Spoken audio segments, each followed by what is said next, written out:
Assalamualaikum warahmatullahi wabarakatuh. Shalom, Om Recording in Swastiastu, progress. Namo Buddhaya, salam kebajikan. Selamat siang dan selamat datang dalam acara Sofa Talk, yaitu dengan tema mengenal lebih dalam isu arus data lintas negara. Bersama saya, Cut Medika Zela Tiffany, yang akan menjadi moderator dalam waktu 1 jam ke depan. Namun sebelum itu, kita akan menyapa terlebih dahulu keenam narasumber kita yang telah hadir pada kesempatan siang hari ini. Yang pertama adalah Ibu Mira Tayyiba, selaku Sekretaris Jenderal Kementerian Kominfo dan juga merangkap sebagai Chair dari Digital Economy Working Group G20. Selamat siang Bu Mira.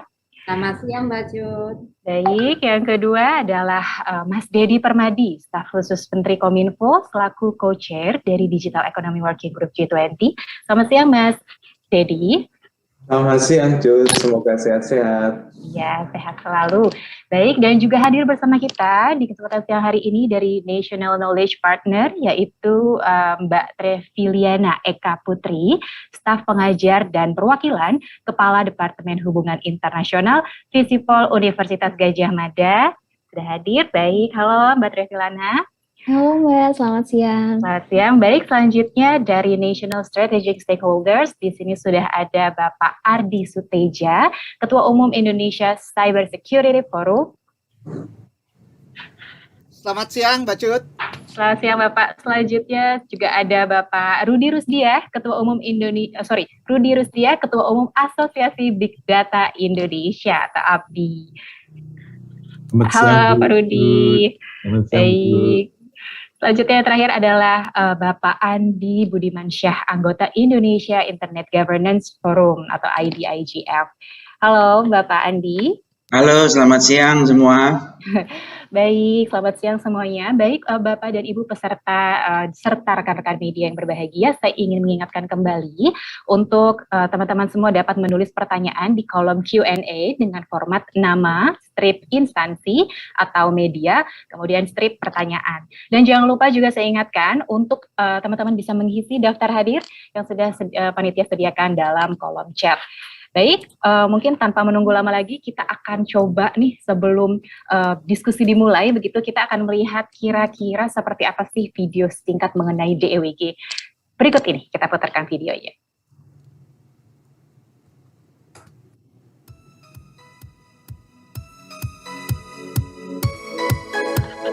Transformasi digital kini hadir di mana-mana, mulai dari WFH, PJJ, atau belanja online, deket banget sama hari-hari kita kan?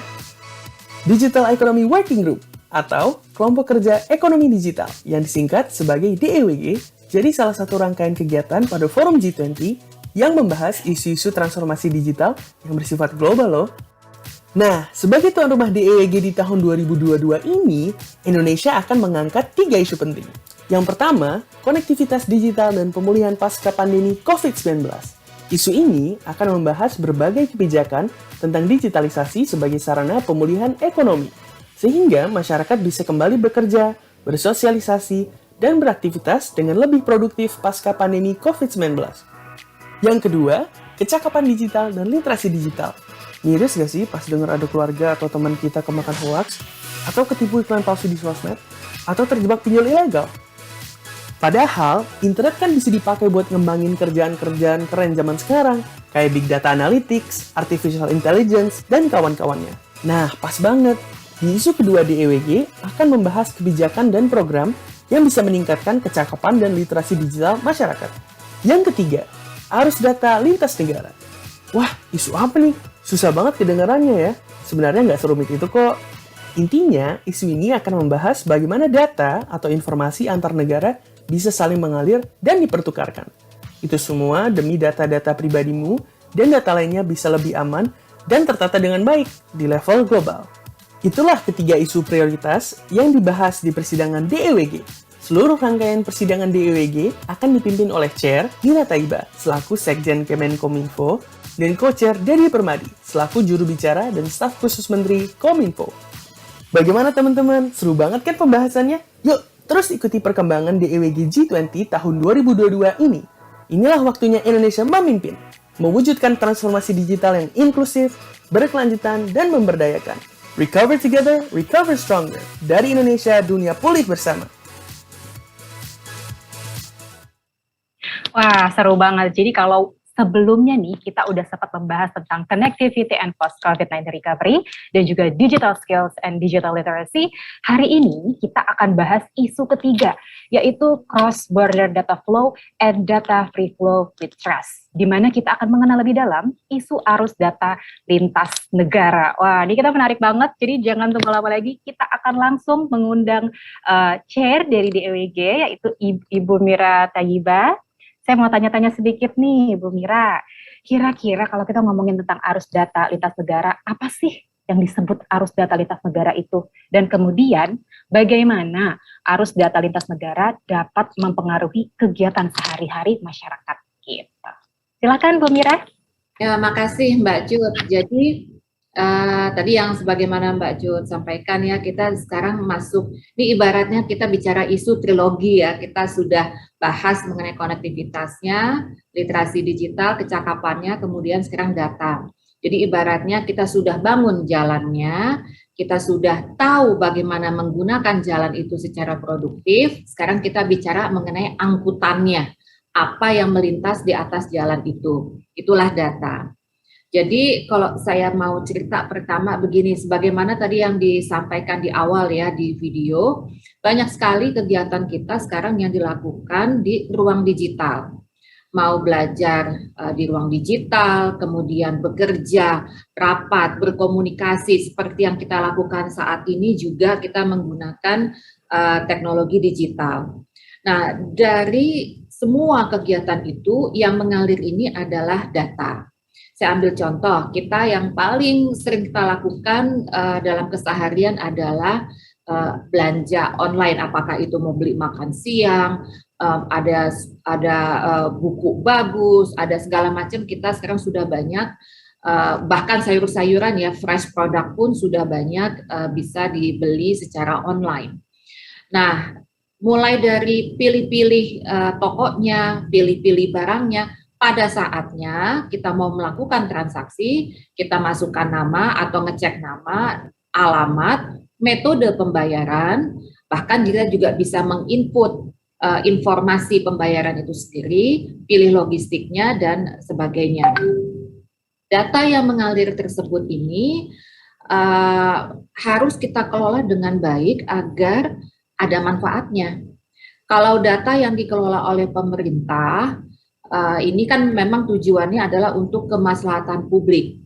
Saya ambil contoh data yang setiap minggu kita review, yaitu data PPKM ya, untuk kebijakan PPKM, apakah ada peningkatan, penurunan, dan sebagainya, itu bisa diambil dari data kasus, data sebaran, kemudian data dari fasilitas kesehatan, data vaksin, dan sebagainya. Semua data itu kemudian dikelola, dimasak, sehingga bisa menentukan suatu kebijakan. Nah, ini yang dilakukan oleh pemerintah, tapi ada juga data yang dikelola oleh pihak di luar pemerintah yang ada juga tujuannya adalah untuk komersial. Nah, semakin kita banyak menggunakan ruang digital untuk melakukan aktivitas, akan semakin banyak pula data yang dihasilkan, yang di-generate. Saya ambil data yang dihimpun oleh United Nations Conference on Trade and Development, UNTAD. Di tahun 2021, UNTAD ini memproyeksikan traffic data secara global akan naik tajam. Seberapa tajamnya? Di tahun 2020 ada 230 exabytes data, dan di tahun 2026 akan naik menjadi 780 exabytes, naik 3,4 kali. Ngomong-ngomong exabytes itu 10 pangkat 18. Jadi kita tahu kilo 10 pangkat 3, kemudian ada mega, ada giga, tera, peta, nah kemudian exabytes. Jadi bisa dibayangkan ya seberapa besarnya ini 10 pangkat 18 ini. Bahkan Statista itu menghimpun data juga yang disebut dengan a minute on the internet. Jadi dalam 1 menit di dunia internet itu apa sih yang terjadi? Nah, di tahun 2021 Statista mencatat dalam 1 menit di internet ada 500 juta konten YouTube di-upload. Wow, banyak sekali ya Bu ya. Banyak, baru 1 menit ya. Iya, Ada 197,6 juta email dikirim, 69 juta pesan WA terkirim, dan ada 1,6 juta dolar Amerika nilai untuk belanja online. Semuanya dalam 1 menit. Jadi kita bisa bayangkan banyak sekali data yang di-generate. Nah, dari cerita yang seperti ini, kita memahami semakin intensif kita menggunakan ruang digital akan terbentuk banyak data secara natural karena konsekuensi dari kegiatan kita ini. Dan kita juga memahami bahwa bila data dikelola dengan baik akan mendapatkan manfaat. Tadi misalnya kalau dari konteks pemerintah biasanya untuk kebijakan. Nah, langkah selanjutnya yang harus kita perhatikan adalah kita harus tahu, harus pasti bahwa data yang dikelola ini aman, terlindungi, dan tidak disalahgunakan. Hal ini menjadi lebih kompleks saat kita membicarakan lintas negara, karena pengaturannya mungkin berbeda. Lintas jurisdiksi, mungkin treatment datanya akan berbeda. Ini menjadi suatu hal yang natural karena teknologi digital bersifat borderless. Artinya dia kan fluid, cair, bisa mengalir antar negara. Jadi pada saat kita bicara masih di dalam jurisdiksi tertentu, misalnya katakanlah kita melakukan pertukaran data masih di Indonesia, walaupun isunya kompleks, tetapi pengaturannya seragam. Tapi begitu data itu melintas batas, pengaturannya itu mungkin berbeda. Kenapa kita harus jadi berpikir lintas batas ya? Atau lintas negara. Nah, banyak sekali kegiatan di ekonomi digital ini yang memang bersifat lintas. Pada saat kita bicara e-commerce saja, ada kemungkinan kita melakukan transaksi lintas negara. Pada waktu kita melakukan transfer uang atau transfer sesuatu lah gitu, itu sangat besar kemungkinan untuk lintas negara. Nah, jadi kita di dalam DEWG ini, di Digital Economy Working Group, ingin memastikan bahwa pelaksanaan dari arus data lintas negara ini setidaknya berdasarkan kepada 4 prinsip, yaitu dia harus secara lawful, didapatkannya, dikelolanya, harus transparan, harus fair, dan bersifat reciprocity, artinya timbal balik. Inilah yang kita coba untuk perkenalkan atau bukan perkenalkan, karena isunya itu sebetulnya sudah dibahas sekitar 2019, tapi inilah posisi Indonesia yang ingin kita tawarkan kepada forum G20. Baik, siap Bu Mira, ini menarik sekali. Nanti kita akan coba gali kembali kira-kira 4 prinsip itu meliputi apa saja. Namun kita mungkin bisa tanya-tanya dulu nih sama co-chair kita. Mas Dedi, saya mau tanya, kira-kira apa sih latar belakang kenapa Indonesia mengangkat isu arus data lintas negara pada forum G20? Kira-kira gambaran singkatnya seperti apa sih, Mas? Ya, jadi kalau kita mengetahui data-data yang tadi disampaikan Bu Sekjen, itu kan betapa intensifnya data yang dipertukarkan, baik di dalam negeri maupun lintas negara. Tadi beberapa data sudah disebutkan, saya mau nambah sedikit ini buat teman-teman yang sering meng-IG story, ya, itu setiap menit ada 695.000 story di Instagram yang di-upload di seluruh dunia. Kemudian ada 69 juta pertukaran pesan di WhatsApp. Kemudian yang sering pakai TikTok nih, ada 5.000 video per detik di TikTok yang di-download oleh orang. Atau yang teman-teman yang sering pakai email, ada 197 juta ya pertukaran email setiap menitnya. Nah, teman-teman yang sering nonton YouTube nih, ada 500 jam konten YouTube yang terupload setiap menitnya.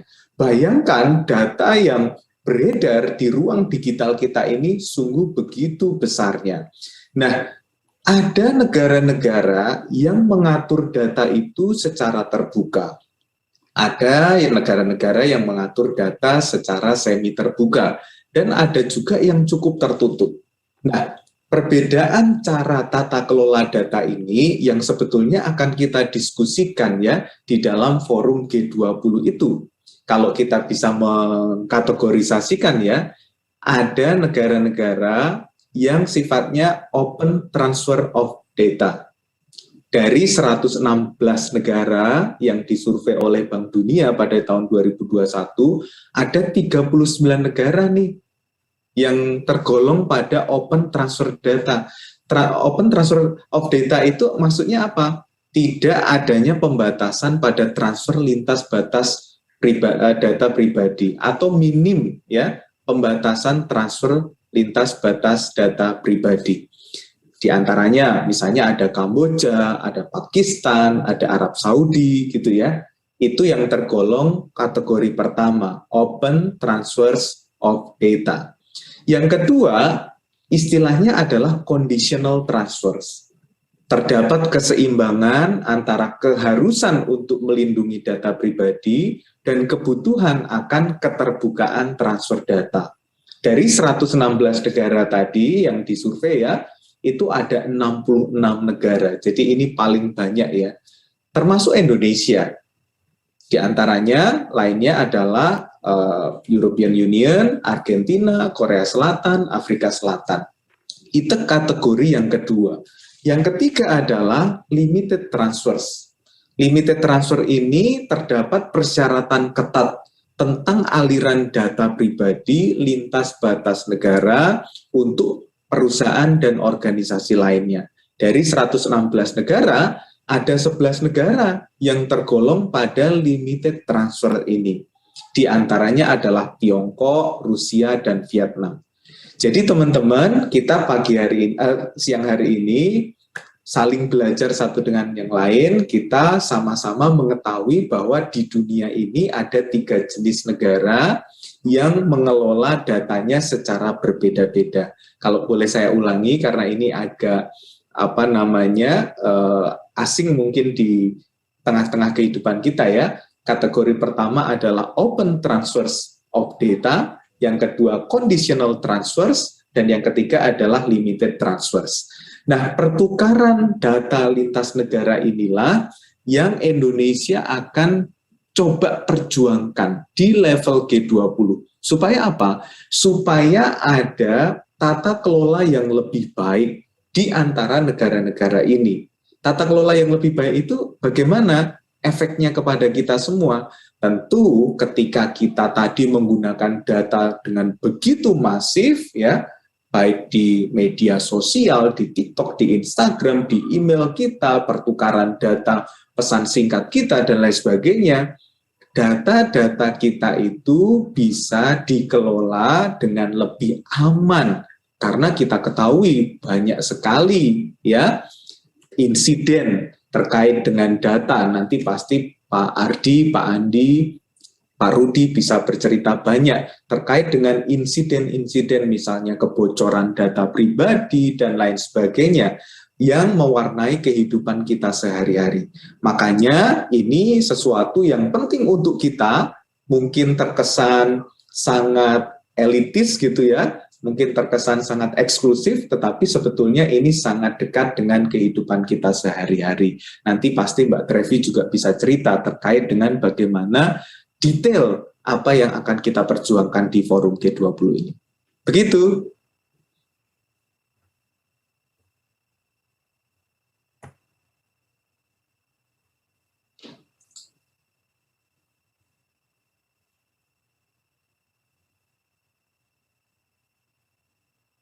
Saya kembalikan ke Jud. Ya, baik. Apakah suara saya terdengar? Sepertinya tadi ada sedikit kendala jaringan. Sudah terdengar. Sudah terdengar ya? Iya, baik. Alhamdulillah. Mohon maaf Bapak Ibu atas kendala yang terjadi. Baik, terima kasih Mas Dedi atas jawabannya. Mungkin kita akan lanjut ke sesi bersama dengan National Knowledge Partner dari Universitas Gadjah Mada. Baik, pertanyaan saya adalah lebih kepada bagaimana sih pemerintah ini dapat menyusun kebijakan, strategi, ataupun program untuk lebih mengatasi kesenjangan kepentingan dalam melindungi data lintas batas. Kira-kira pemangku kepentingan siapa nih? Siapa saja yang perlu dilibatkan? Oke, terima kasih pertanyaannya Mbak Cut. Saya izin menjawab pertanyaan tersebut mewakili National Knowledge Partner dari UGM. Jadi ketika kita bicara tentang transfer data antar negara atau lintas batas, itu ada beberapa hal penting yang perlu kita perhatikan. Isu-isu yang kemudian juga menjadi concern baik dari masyarakat maupun pemerintah dan juga pemangku kepentingan yang terkait, yaitu misalnya terkait dengan isu perlindungan data. Data ini juga baik personal data maupun juga non-personal data, begitu. Kemudian privasi, data privasi itu juga akan menjadi salah satu concern. Kemudian keamanannya seperti apa, begitu. Dan juga yang terakhir juga penting adalah hak kekayaan intelektual, gitu. Ketika kita bicara tentang arus data lintas batas ataupun lintas negara. Jadi pasti akan ada concern-concern tertentu ketika kita kemudian ingin mendorong hal tersebut terjadi. Nah, untuk merangkai ke semua itu, maka perlu sinergi dari berbagai aspek menurut kami. Jadi, baik dari aspek regulasi maupun dari aspek praktiknya, dari aspek legal maupun aspek teknisnya, seperti itu. Dan juga kolaborasi dari berbagai pemangku kepentingan, gitu. Jadi kami melihat bahwa dalam hal regulasi sendiri, penting itu adanya penguatan regulasi dan juga konsistensi untuk menerapkan prinsip-prinsip dari perlindungan data tersebut sendiri gitu, sehingga kemudian orang merasa aman gitu, industri ataupun kemudian masyarakat juga merasa aman dengan adanya praktik transfer data lintas negara ataupun lintas batas tersebut, begitu. Selanjutnya hal yang juga penting gitu ya bagi negara adalah adanya peningkatan kapasitas dan juga kapabilitas dari sumber daya manusia gitu. Jadi kita melihat baik dari aspek teknis misalnya, kemudian legal gitu. Kita melihat dari aspek keamanan itu juga kita perlu adanya peningkatan sumber daya manusia gitu. Dan dalam semuanya ini tentu pemerintah tidak bisa bekerja sendiri begitu. Maka penting juga untuk kemudian melibatkan masyarakat yang kemudian juga termanifestasikan begitu dalam civil society organization misalnya, kemudian juga akademisi, pelaku industri, kemudian juga tentunya asosiasi-asosiasi terkait yang kemudian berkaitan dengan isu data ini. Karena kalau kita lihat data itu sebenarnya di mana saja gitu ya. Tadi Bu Mira dan juga Pak Dedi sudah menyebutkan itu di semua aspek kehidupan kita, itu kita melakukan sebuah aktivitas yang itu bernilai sesuatu begitu sebagai sebuah data. Sehingga kesemua ini perlu ada sinergi sehingga kemudian terciptanya satu framework begitu ya dan lingkungan yang environment yang mendukung gitu untuk terciptanya gitu ya kita sebagai salah satu tema hari ini itu adalah cross border data flow and data free flow with trust gitu. Menciptakan trust itu dalam kemudian arus data lintas batas. Begitu Mbak. Baik. Siapa ini menarik sekali, berarti bisa disimpulkan bahwa bukan hanya pemerintah tapi juga pihak industri, kemudian lapisan masyarakat juga harus berkolaborasi gitu ya. Mbak Treviliana. Baik, siap. Saya ingatkan kembali kepada seluruh peserta dan juga rekan-rekan media, jangan lupa untuk menuliskan pertanyaan. Jika ada pertanyaan, bisa langsung di kolom Q&A dengan format nama, spasi instansi atau media, kemudian spasi pertanyaannya. Dan jangan lupa untuk mengisi daftar hadir yang telah disediakan dalam kolom chat. Kita akan lanjut nih tanya-tanya lagi. Mungkin sekarang kepada Pak Rudi Rusdia, Pak. Saya mau tanya nih, kira-kira sebagai pengamat industri, bagaimana sih governance atau dalam hal ini adalah tata kelola data dapat membantu masyarakat memperoleh manfaat dari percepatan digital yang sekarang ini sedang terjadi? Silahkan Pak Rudi. Baik, terima kasih Bu Cut. Saya kebetulan juga nyiapin satu slide saya akan share screen.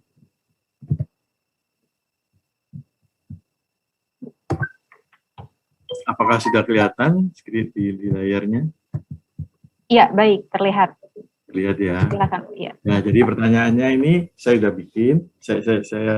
Ya, jadi baik. Jadi kata kuncinya ini sepertinya adalah governance gitu ya. Nah, kita mulai dengan bagaimana tema dari G20 Presidential ini. Jadi digital technology transformation ini sebenarnya banyak sekali diharapkan oleh G20 Presidential di Indonesia sebagai G20 Presidential untuk dapat mempercepat pemulihan ekonomi G20 dan negara berkembang, juga bagaimana kita memberdayakan UKM gitu ya. Nah, tapi teknologi ini adalah seperti pedang bermata dua gitu ya. Jadi ada sisi positifnya. Nah, sisi positifnya ini yang sering kita bicarakan. Bagaimana kita menggunakan teknologi itu untuk memberikan manfaat yang sebesar-besarnya gitu. Dan sering juga kita dorong menjadi tema-tema dari webinar selama ini. Namun juga yang penting itu adalah bagaimana, karena teknologi ini mempunyai sisi negatifnya atau mudaratnya. Dan ini juga harus diredam dan dihilangkan gitu ya. Bagaimana, apa contohnya misalnya gitu. Contohnya misalnya yang paling besar gitu ya adalah seperti contoh dari algoritma AI gitu. Nah, algoritma AI ini digunakan di pesawat Boeing 737 MAX 9 yang sebetulnya sangat canggih. Tujuannya adalah membantu pilot gitu ya. Jadi membuat semi autopilot gitu. Saat pesawat tinggal landas atau saat pesawat mau mendarat gitu. Jadi membantu pilot. Nah, ini fitur canggih dari AI atau pilot, atau ini nantinya itu akan menjadi autonomous, tapi kali ini masih semi autonomous gitu ya. Ini merupakan versi pengembangan software yang terbaru dari Boeing gitu ya, AI-nya gitu. Nah, namun masalahnya bagaimana jika algoritma AI di dalam black box yang ada di dalam software yang dibuat ini mempunyai bug, ada flaw-nya gitu ya, ada bug-nya gitu. Bug ini bisa disengaja atau tidak disengaja ditanam di program di dalam programnya, sehingga akhirnya menyebabkan kecelakaan yang sangat fatal gitu ya. Terjadi dengan dua pesawat yang baru saja dibeli gitu ya, dibeli 1 tahun gitu oleh Lion Air sama Ethiopian Air gitu ya. Sama-sama mengalami musibah di mana pilotnya itu tidak bisa lagi menguasai pesawat yang dijalankan oleh algoritma yang canggih tadi itu, sehingga akhirnya pesawat itu menghujam ke laut gitu ya, dan terjadi musibah besar gitu. Nah, ini adalah contoh singularity atau efek negatif dari teknologi gitu ya. Sehingga disinilah kata kunci pertanyaannya adalah governance. Nah, disinilah pentingnya governance, tata kelola atau regulasi. Kemarin kita sempat webinar dengan OJK, mereka bicara mengenai regtech dan subtech gitu ya, yang semestinya itu dapat meningkat sisi positifnya dari teknologi, dan kemudian sangat penting sekali governance ini untuk memeriksa, meredam, ya kalau bisa menghilangkan lah sisi negatif singularity dari teknologi ini, karena kan sangat berbahaya sekali. Jadi kata kuncinya tadi governance atau tata kelola itu sangat penting untuk semua teknologi, mau teknologi big data, AI, blockchain, internet pun ada governance-nya gitu, ada internet governance group gitu ya, dan agar dark web-nya tidak berkembang lebih cepat dari internetnya gitu. Bahkan nantinya metaverse pun juga kita harus hati-hati, karena dunia baru ini ada manfaatnya juga ada mudaratnya gitu ya. Jadi Abdi itu mensubmit paper di T20 dengan judul Governance to Prevent Data dan AI Singularity, jadi bicara governance lagi gitu. Nah, tahun ini Abdi akan menunjukkan sebuah buku yang ada di gambar itu. Buku yang kelima, judulnya juga Future Benefit Governance Technology gitu. Jadi kita banyak bicara mengenai governance. Nanti bukunya akan diluncurkan bulan November di Data KPI bulan November, bersama dengan berakhirnya Presidential G20 Indonesia. Moga-moga ini bisa memberikan masukan buat G20 gitu ya. Nah, kemudian PMAB sendiri di WEF 2019 Davos, G20 Osaka Track tahun 2019, 3 tahun yang lalu, itu ingin di FFT Cross Border Data Governance itu menjadi penting yang terkait dengan exporter e-commerce, itu untuk WTO Summit maupun sekarang di G20 dari 2019 sampai sekarang. Oke. Jadi itu yang ingin saya jawaban saya mengenai pertanyaan dengan kata kunci governance, dengan kata kunci governance. Terima kasih, Bu. Baik, terima kasih Pak Rudi. Jadi memang ini sangat penting sekali ya Pak, kalau kita ngomongin soal tata kelola, utamanya adalah untuk meredam sisi-sisi negatif gitu ya Pak ya. Wah, ini keren. Betul, Bu. Baik, kita akan coba diskusi lebih lanjut gitu. Mungkin saya ingin bertanya kepada Pak Ardi Suteja dari ICSF. Ini bagaimana tata kelola arus data lintas negara dapat membantu Indonesia untuk memperkuat cyber security dalam percepatan digital nih, Pak Ardi? Silakan Pak Ardi. Baik, terima kasih Mbak Cut. Ini menarik ya. Tadi Bu Mira sudah buka banyak tentang clue-clue ya. Pak Dedi, Pak Rudi juga. Ini satu hal ya yang saya agak prihatin ya di kita ini. Pertama, tadi benar Pak Rudi bilang, ini kebanyakan kalau kita udah ngomong teknologi ini pasti yang diomongin di depan itu yang yang hebat-hebat ya, yang hebat-hebat. Tapi sayang ya, tapi nggak ada yang ngomong tentang resiko. Makanya kita di Indonesia ini termasuk negara yang banyak mengalami berbagai kasus kejahatan elektronik ya, atau kejahatan cyber itu sangat tinggi ya. Dan itu juga karena ya baik itu juga terjadi karena kealpaan ya atau ketidaktahuan kita. Nah ini menjadi penting karena kalau kita berbicara namanya pertukaran data antar negara atau cross border ini, kalau tidak ada pemahaman yang setara antara pengguna ya dalam hal ini masyarakat di berbagai negara yang juga menjadi anggota G20, wah kita akan mengalami masalah besar nih ya. Apalagi kita sekarang ini mungkin ya minggu ini memang 2-3 hari ini suasananya kurang enak banget ya. Kita dunia ini lagi dihadapi pada krisis luar biasa. Pertama kita hadapi pandemik, sekarang kita hadapi di Eropa ada perang antara Rusia dan Ukraina. Ini sebetulnya ada sesuatu yang kita juga harus cermati. Bahwa sekarang itu yang namanya teknologi itu juga dipakai untuk hal-hal yang sifatnya justru menghancurkan ya. Menghancurkan satu sama lain. Nah, ini yang sebetulnya saya yakin Pak Rudi juga pasti sepakat, Pak Dedi, Bu Mira, dan mungkin nanti Pak Andi juga sepakat. Kita nih orang-orang teknologi itu sejak awal nggak menginginkan ya bahwa teknologi itu dimanfaatkan untuk tujuan-tujuan yang justru saling menghancurkan. Kita inginkan teknologi ini dimanfaatkan untuk ada manfaat ya. Kedua, kita juga harus paham yang namanya teknologi sekarang ya, apapun namanya, itu adalah sarana yang memungkinkan kita untuk melakukan berbagai kegiatan, antara lain ya e-commerce ya, itu tadi juga Pak Dedi, Bu Mira udah cerita tentang TikTok ya, Instagram ya, Twitter dan sebagainya ya, itu kan sesuatu yang luar biasa. Namun memang ya itu juga tanpa kita sadari di dalam komponen-komponen teknologi aplikasi-aplikasi tersebut itu ada data ya. Gak mungkin kita buka akun di masing-masing platform itu tanpa kita mengisi siapa diri kita ya. Nah data inilah yang sekarang menjadi hal yang sensitif ya di berbagai negara yang disebut juga ada namanya konsep perlindungan data ya.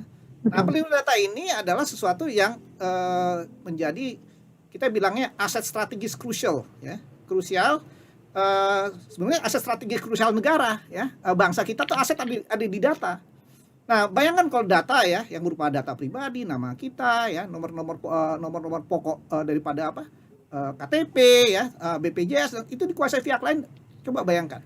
Itu kan sama aja kita memberikan kunci gembok pagar rumah kita pada orang, atau kunci rumah kita lah pada orang lain, atau kunci brankas di mana kita simpan uang itu kita kasih ke orang lain.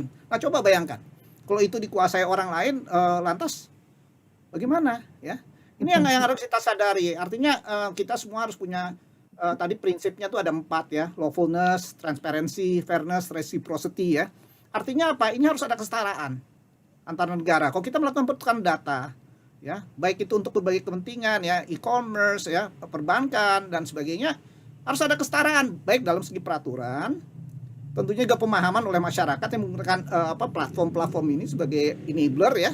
Kalau tidak ya kita nggak tahu bagaimana nasib data kita. Hal lain juga harus dipahami. Kita juga dalam proses dalam proses mau mengundangkan suatu produk hukum yang luar biasa, yaitu RUU PDP ya, perlindungan data. Betul. Nah ini juga prinsipnya juga menganut 4 prinsip yang sudah disampaikan Bu Mira tadi. Ya artinya ada kesetaraan di sana, ada ya timbal balik, asas timbal balik itu ada. Nah ini yang kita tunggu-tunggu. Insya Allah nanti kalau memang memungkinkan ya ini diundangkan, artinya paling tidak kita sudah selangkah lebih maju ya, di dalam melakukan cross border pertukaran data secara lintas batas. Nah satu hal yang terkait tadi ada unsur keamanan cyber di situ. Nah keamanan cyber itu bertumpu pada regulasi ya, bertumpu pada regulasi. Kok regulasi tidak ada, lantas apa yang mau kita protect? Kalau secara dalam negeri sendiri kita bisa melakukan perlindungan karena kita sudah ada standar-standarnya. Tapi kalau udah lintas batas tentunya standarnya berbeda, belum tentu kita bisa comply. Bisa memenuhi kepatuhan yang dianut negara lain. Hal lain juga teknologi standar, ya. Standar juga kita harus memenuhi 4 unsur itu, harus ada kesetaraan, timbal balik dan sebagainya. Kalau tidak ada ya tentunya akan berbeda dan akan juga ada masalah. Mungkin seperti itu sementara yang bisa saya sampaikan sebagai pembuka diskusi ya, Mbak Cut. Iya. Siap Pak Ardi, sepakat sekali bahwa memang kesetaraan itu bukan hanya di peraturan tapi juga level of knowledge dari masyarakat juga gitu ya, keren banget. Oke, kita akan coba kulik lebih dalam lagi nih terkait dengan 4 pilar tadi. Mungkin saya bisa bertanya sedikit kepada Pak Andi Budimansyah nih dari IDIGF.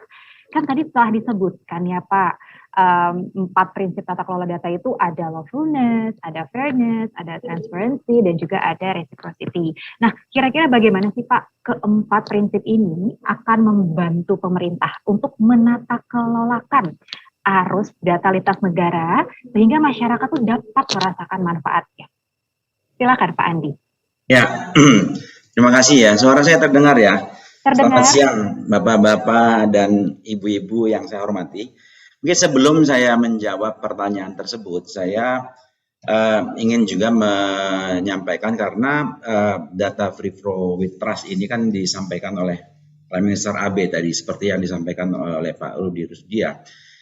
Saya ingin mengingatkan, menyampaikan sebuah konsep social infrastructure yang dia kenal dengan Society 5.0 yang sudah dilakukan oleh Jepang, yaitu adalah sebuah inovasi kolaborasi layanan dengan memanfaatkan teknologi IoT, artificial intelligence, kemudian robotik dalam sebuah jaringan internet yang tujuannya tadi untuk kenyamanan dan kemudahan masyarakat. Nah, ini kan tujuannya adalah untuk kemudahan. Nah, ternyata dalam implementasinya dalam mendukung cyber Society 5.0 tadi, itu pada kelompok industrial itu terjadi connected industries. Jadi mereka saling terhubung. Terjadi internet walking di antara mereka, termasuk pertukaran produk dan jasa itu pada level physical space, dan juga terjadi pertukaran data pada level cyberspace, menjadi sebuah supply chain yang saling berhubungan. Nah, misalnya ketika kita ada orang yang inden mobil di satu dealer, kemudian datanya juga terkirim ke produsen mobil, kemudian dari produsen mobil ketahuan ya akan memproduksi mobil sekian banyak, datanya juga akan dikirim ke misalnya pemasok yang ban, pemasok spion dan lain-lain. Ini sebuah supply chain yang saling keterhubungan. Nah, hal ini tentunya akan menciptakan sebuah kecepatan layanan dan efisiensi secara luas. Nah, sehingga melihat hal itu, Jepang memang melihat bahwa cyber security tadi menjadi sangat kritikal sebagaimana tadi dijelaskan oleh Pak Ardi gitu ya. Resiko maupun konsekuensi dari sebuah cyber attack itu menjadi semakin tinggi gitu ya. Nah, kemudian memang kerennya mereka menjawab dari Ministry of Economy Trade of Industry atau METI-nya Jepang, itu mereka membuat sebuah cyber physical security framework.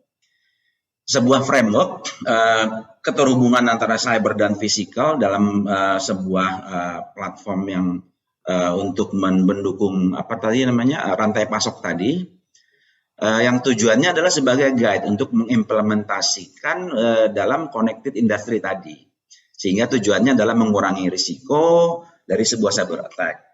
Mereka menyebut juga framework tersebut sebagai next generation supply chain dalam Society 5.0. Nah, dalam cross border data dan data flow with trust, kalau kita bicara dalam internet governance, ini masuk dalam domain supply chain atau bahasa Indonesianya adalah domain rantai pasok gitu ya. Nah, hal ini merupakan sebuah challenge yang harus kita jawab oleh kita sebagai Indonesia sebagai sebuah keniscayaan yang harus kita hadapi.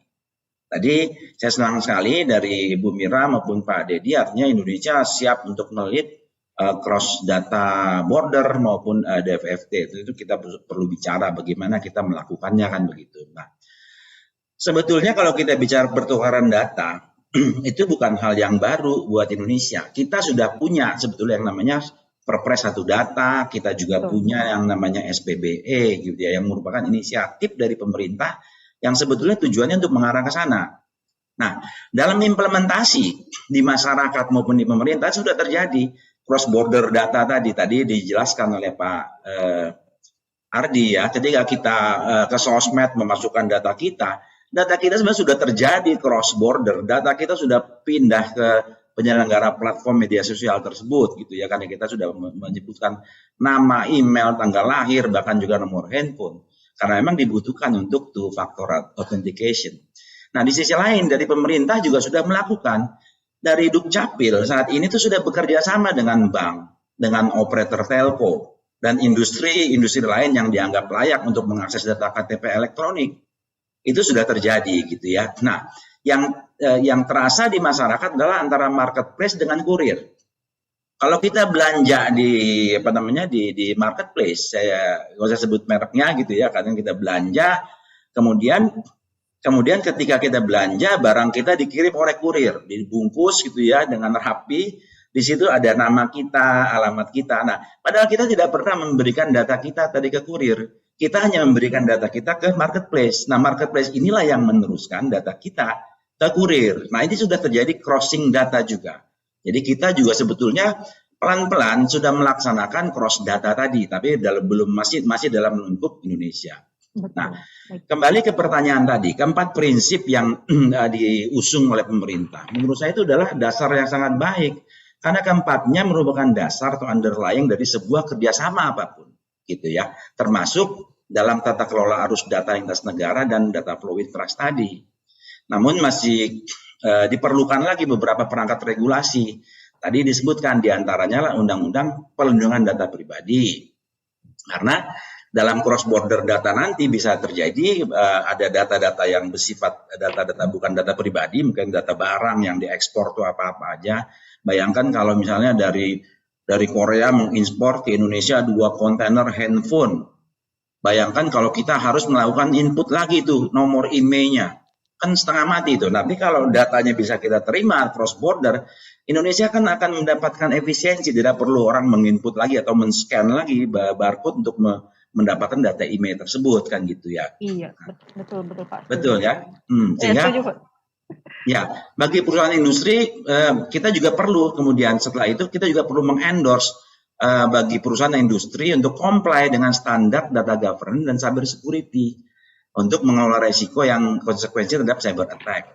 Nah, diperlukan juga setelah itu adalah sebuah framework sebagai acuan yang kita harus sepakati di Indonesia ini untuk melaksanakan pertukaran data tadi, dan kita dapat mengadopsi sebuah framework yang sudah ada, sudah proven, serta perlu juga kita mengendorse atau mengenforce agar industri yang sudah comply tersebut, apalagi pada sektor strategis dan sektor kritis gitu ya. Nah, industri yang sudah komplain tadi kita dorong juga untuk saling bekerja sama ini di dalam level dalam negeri ya.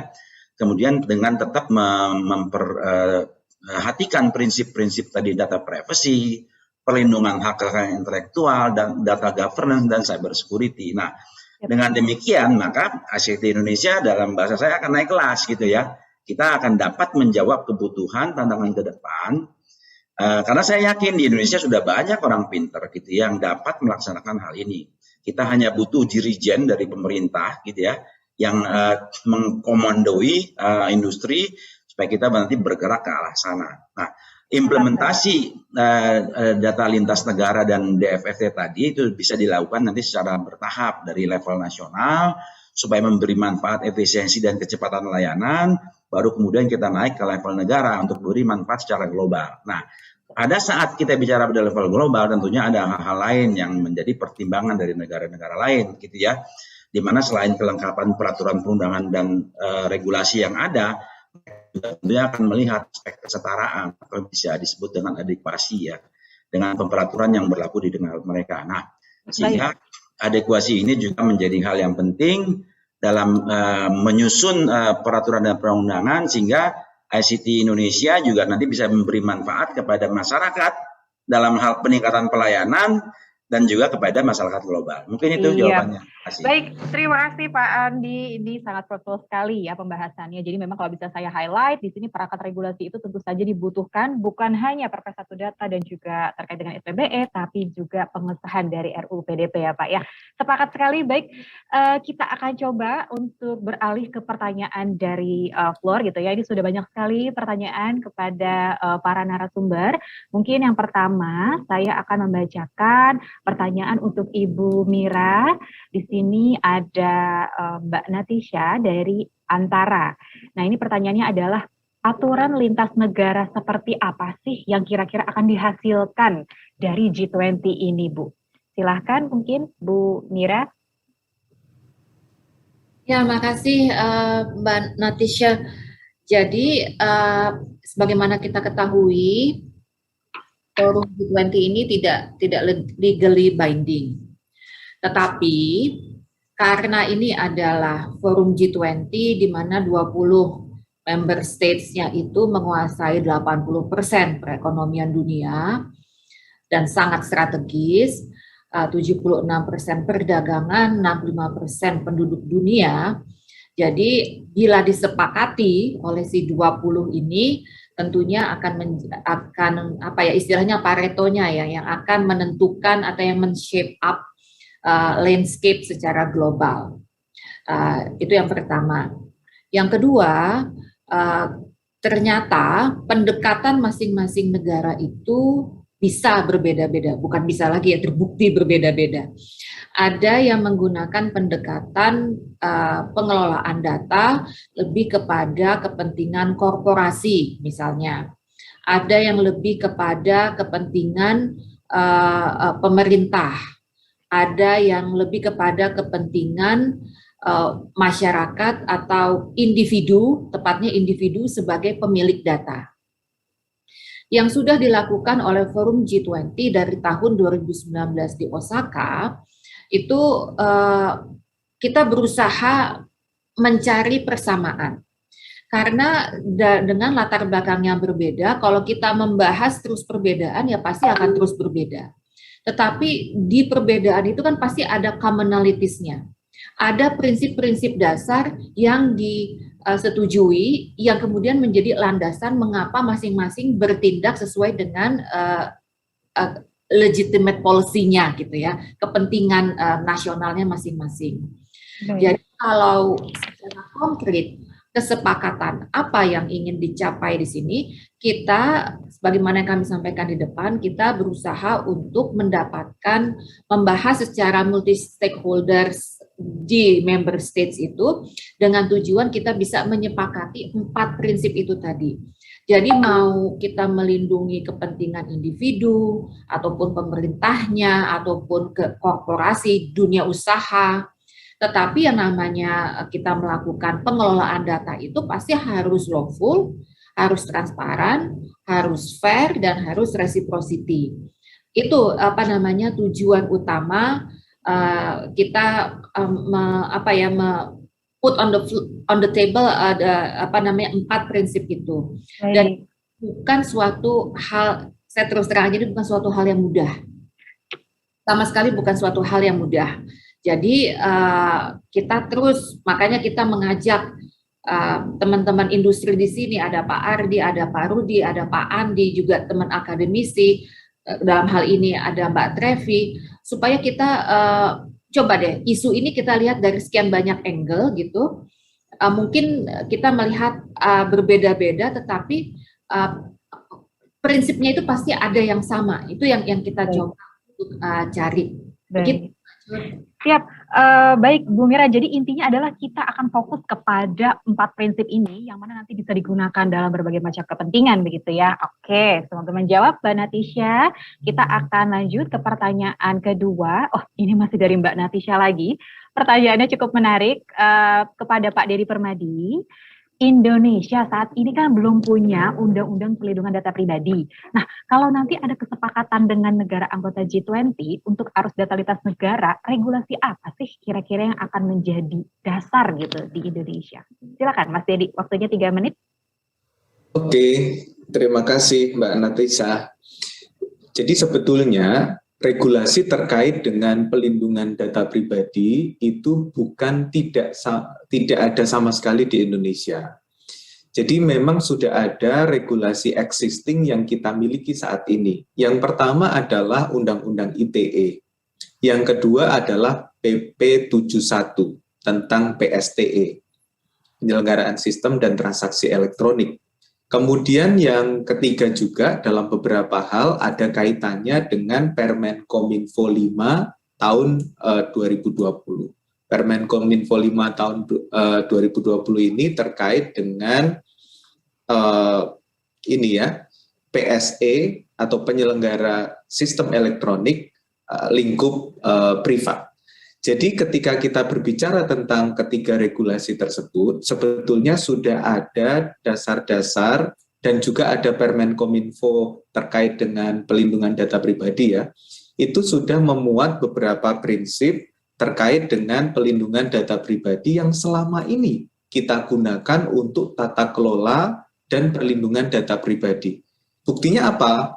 Buktinya ketika ada insiden kebocoran data pribadi, misalnya Kementerian Kominfo pun bisa melakukan berbagai upaya sesuai dengan peraturan perundangan yang berlaku. Misalnya melakukan investigasi dan kemudian memberikan sanksi kepada PSE atau penyelenggara sistem elektronik yang terbukti melanggar peraturan perundangan yang berlaku. Nah, ini sudah berjalan. Regulasi yang existing itu kemudian akan diperkuat oleh hadirnya RUU, Rancangan Undang-Undang Pelindungan Data Pribadi, yang saat ini kita nantikan bersama. Tentu kalau pasti banyak teman-teman wartawan, media yang juga menanyakan bagaimana progres RUU Pelindungan Data Pribadi ini. Kami di Panja Pemerintah dan Panja DPR untuk RUU PDP sedang berusaha semaksimal mungkin untuk undang-undang ini bisa diselesaikan di tahun ini. Karena ini juga sudah hampir masuk pada masa reses ya.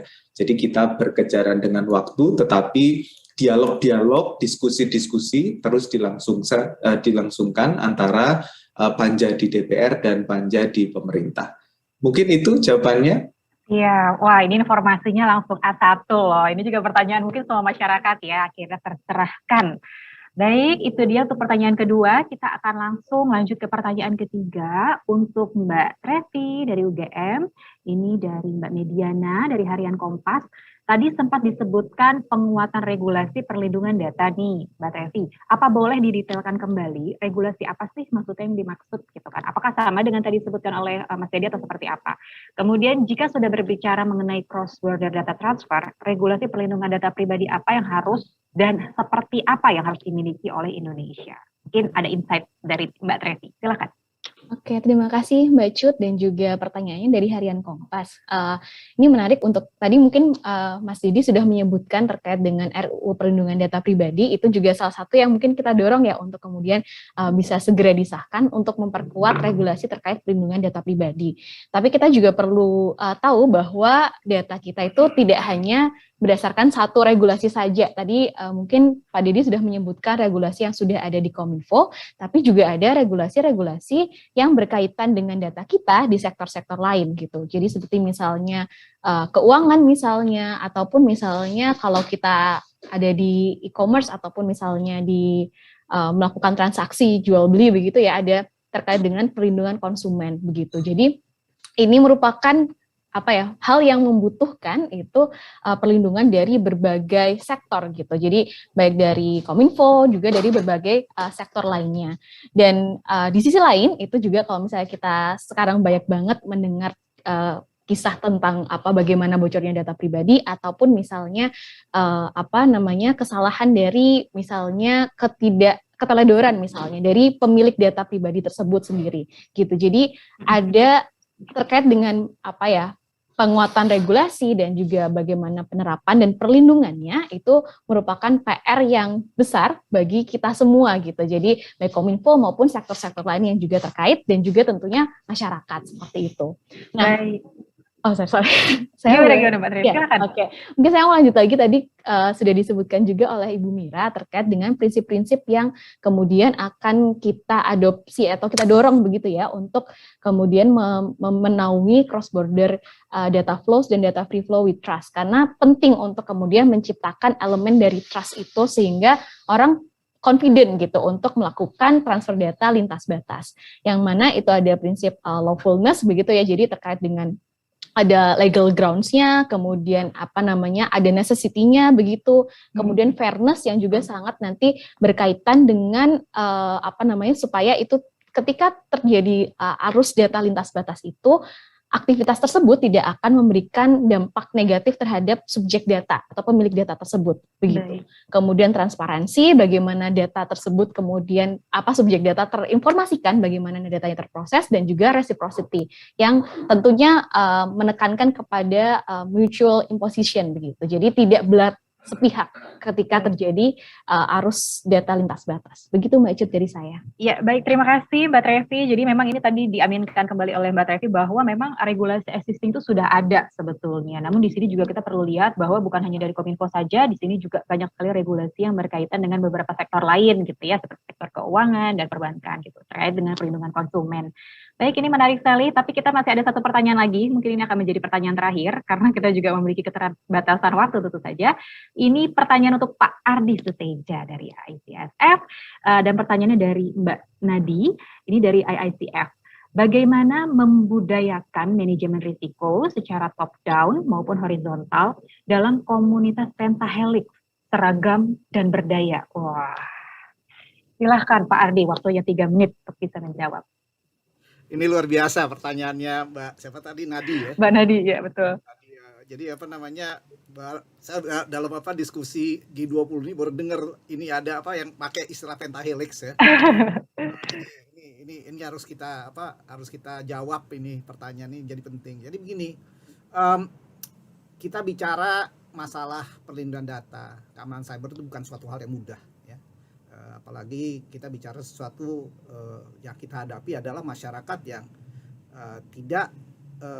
tidak paham ya mengenai teknisnya ya, apalagi sekarang ada istilah masih kuat sekali nuansa yang dibilang gaptek ya, gagap teknologi, sehingga kita juga perlu melakukan sosialisasi ya, pembangunan literasi digital ini secara kolaboratif. Jadi tidak hanya pemerintah ya, kita harus lakukan ini juga bersama-sama dengan komunitas ya, terus juga kalau kami di ICSF itu sering sekali diundang, bahkan kita sering diundang ke pengajian.